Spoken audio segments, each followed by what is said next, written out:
एक James Watt नाम का बालक, जिसको निकम्मा समझा जाता था घर में, वो एक दिन बैठा था, देखा कि एक बटलोई चढ़ी थी और उसके ऊपर ढक्कन रखा था, नीचे से भाप ऐसे करके ढक्कन को उठा देती। उसने फिर वजन रखा, फिर भाप बनी और उठा दी, फिर वजन और बढ़ा के रखा, वजन बढ़ाता गया, भाप उसको उठाती गई। उसी ने इंजन की रचना की थी, जेम्स वाट। आप इसका भाव समझ पा रहे हैं हम क्यों उदाहरण दे रहे हैं? जब आपके अंदर अग्नि पैदा हो रही है, जलन पैदा हो रही, तो आपके जीवन को भगवान की तरफ ले जाने वाले पावर को उठाए, जागृत कर रही है। तुम विचलित होकर उसे विषय भोगों से पुनः शांत कर देते हो। उसे शांत नहीं करना, उसको और बढ़ाना है। आग को जितनी बढ़ जाएगी उतनी जोर से अध्यात्म की तरफ आप चलोगे। उल्टा मत चलो, उल्टा मत सोचो। ये आग समन का अवसर नहीं, आग बढ़ने का अवसर। इसलिए सावधान, सत्संग को सुनो और उसका मनन करो, उसको जीवन में उतारो, तभी लाभ मिलेगा। नहीं रोज सत्संग हो रहा है और अगर आप सुनेंगे नहीं तो 1 घंटा 1.5 घंटा बैठ लिए, फिर वही मनमानी चिंतन, ठीक नहीं। ये 6 बातें जिसके जीवन में है, उसके अंदर भक्ति की निष्ठा जागृत हो जाती है और वो सिद्ध महापुरुष हो जाता है। फिर पहला, हर परिस्थिति में क्षमा। बहुत कठिन है, बहुत कठिन है। कोई अपराध पे अपराध करता जा रहा है, हम क्षमा पे क्षमा करते जा रहे हैं। बड़ा प्रभाव क्षमा का है। आप तो क्षमा कर रहे हो, उसका परिवर्तन शुरू हो जाएगा।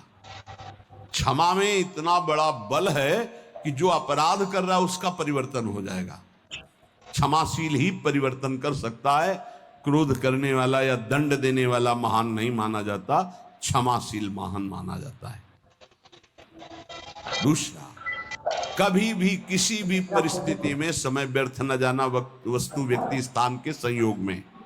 तीसरा, कोई भी भोग सामग्री समीप फिरी पर नहीं भोगना प्रभु के। मेरे प्राप्ति के लिए मेरा भक्त सब सुखों का त्याग करता है, भगवान ने कहा। जो पवित्र भोग हैं उनको भी आवश्यकता के अनुसार ही, विधि भोग हैं जिनका निषेध नहीं किया गया, धर्म पूर्वक भोग सकते हैं, उनको भी आवश्यकता के अनुसार जितना कम से कम सेवन कर सके। चौथा, सम्मान को विश्वत नीच पुरुषों द्वारा किए हुए अपमान को अमृत मानकर निराभिमानी रहना। पांचवा, निरंतर अपने गुरु प्रदत्त उपासना में आसक्त और इष्ट देव पे आसक्त, जो गुरुदेव ने बताया। छठवां, सदगुरुदेव की पूर्ण शरणागति, पूर्ण आश्रय, एकदम कोरा कागज बनकर वो जैसा जैसा कह रहे हैं वैसे चलने से भक्ति निष्ठा जागृत हो जाती। भक्ति निष्ठा जागृत होने पर वो सबसे अधम और छोटा अपने को समझने लगता है। अपने को इतना तुच्छ मान लेता है कि उसके भजन सेवा सद्गुण जितने हैं उनका उसके अंदर अभिमान ही नहीं आता। इसी कारण वो सिद्ध हो जाता है। थोड़ी सी साधना अभिमान उत्पन्न कर देती। क्यों? क्योंकि गुरु कृपा नहीं है। इसलिए जहां निराभिमानी होकर प्रभु से अपना संबंध जो था है, जो रहेगा, उसका बोध हुआ, उसी समय उसे भगवान की प्रेम लीलाओं का अनुभव होने लगता है। कभी रोना नहीं आता किसी को। मेरे साथ प्रभु कितनी कृपा कर रहे हैं, कभी रोना नहीं आता। कैसा कपटी संसार है। गुरुदेव अपनी महिमा से उतर करके, नीचे उतर करके हमारे जैसे बनकर हमसे संभाषण करते हैं, हमें प्यार दुलार शासन करते हैं। कभी एकांत में किसी को गुरु के प्रति रोना आया? मोटे मोटे आंसू सामने गिरते देखते हैं अपनी वासना की पूर्ति के लिए, अपने मन की शांति के लिए, हमारे मन को सुख मिले, बस। कभी ये रोते कि अहो कृपालु करुणा में आपका कैसा स्वभाव है, हे स्वामिनी आपका कैसा स्वभाव है। पंकज कभी ऐसा।